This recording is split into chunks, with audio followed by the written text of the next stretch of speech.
On July 28, 1914, the world took its first catastrophic steps into hell. But contrary to what many of us learned in school, it wasn't just because an archduke was shot. The assassination of Franz Ferdinand may have lit the fuse, but the explosive charge had been quietly and meticulously built for decades. This is the untold story of what really started World War I. Let's set the scene.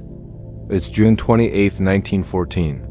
Archduke Franz Ferdinand, the heir to the massive but teetering Austro-Hungarian throne, is visiting Sarajevo. The city itself is a powder keg of nationalist tension.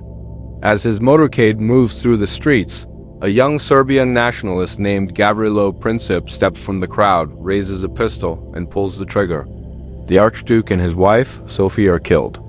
The immediate aftermath is a blur of accusations and ultimatums. Austria-Hungary, enraged, points the finger directly at Serbia. Serbia, in turn, looks to its powerful big brother, Russia, for protection. And within a few short weeks, the intricate web of alliances that had been spun across Europe begins to tighten, pulling every major power, one by one, into the looming conflict.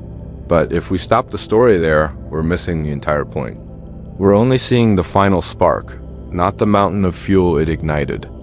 Because the real causes of World War I were already deeply rooted in fear, in pride, and in unchecked ambition. To truly understand it, we have to rewind the clock.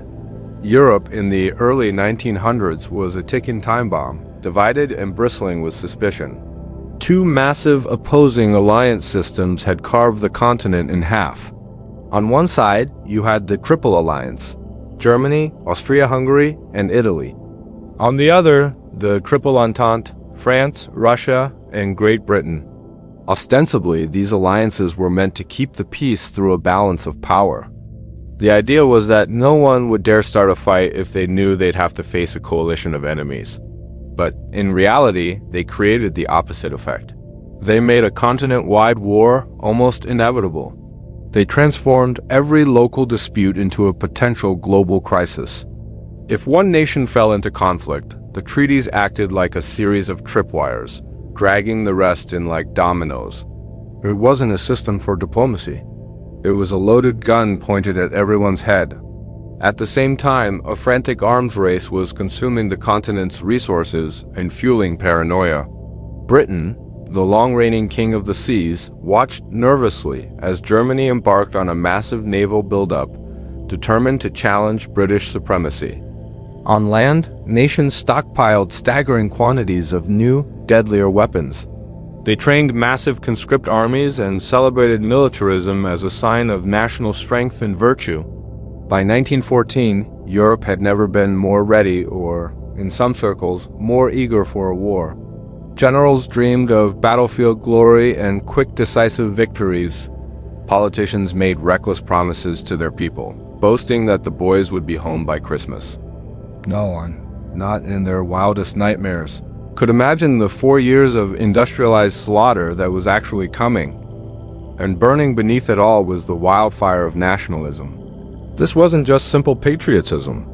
This was a fervent, almost religious belief that each nation was destined for greatness, and that other nations were standing in the way. In the Balkans, the so-called powder keg of Europe, Slavic nationalism was clashing violently with the interests of the Austro-Hungarian Empire. Germany, a relatively new and incredibly powerful nation, felt encircled by its rivals and aggressively sought what it called its place in the sun. And in France, the sting of a humiliating defeat and the loss of the Alsace-Lorraine region to Germany decades earlier still burned, fueling a deep-seated desire for revenge. Add to this volatile mix a relentless global competition for colonies. The great powers were scrambling to carve up Africa, Asia, and the Middle East, competing for resources, markets, and prestige. The world had become a giant chessboard of imperial greed and insecurity, where a move in Morocco could trigger a crisis in Berlin. So let's return to that fateful summer of 1914. After the assassination, Austria-Hungary, backed by a blank check of support from Germany, issued a series of impossible demands to Serbia, an ultimatum designed to be rejected. When Serbia, as expected, refused to comply with every point, Austria-Hungary declared war on July 28th. The first domino had fallen. The chain reaction was swift and devastating. Russia, seeing itself as the protector of the Slavic peoples, began to mobilize its immense army to defend Serbia. Germany, seeing Russian mobilization as a direct threat, declared war on Russia. Then, according to its long-held military strategy, the Schlieffen Plan, Germany turned its attention west and declared war on France. To invade France, German troops stormed through neutral Belgium. This violation of Belgian neutrality was the final straw for Britain, which declared war on Germany.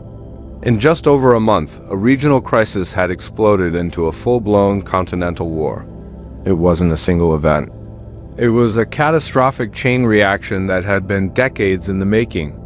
And behind the grand strategies, the treaties, and the ultimatums were the personal ambitions and miscalculations of the leaders themselves.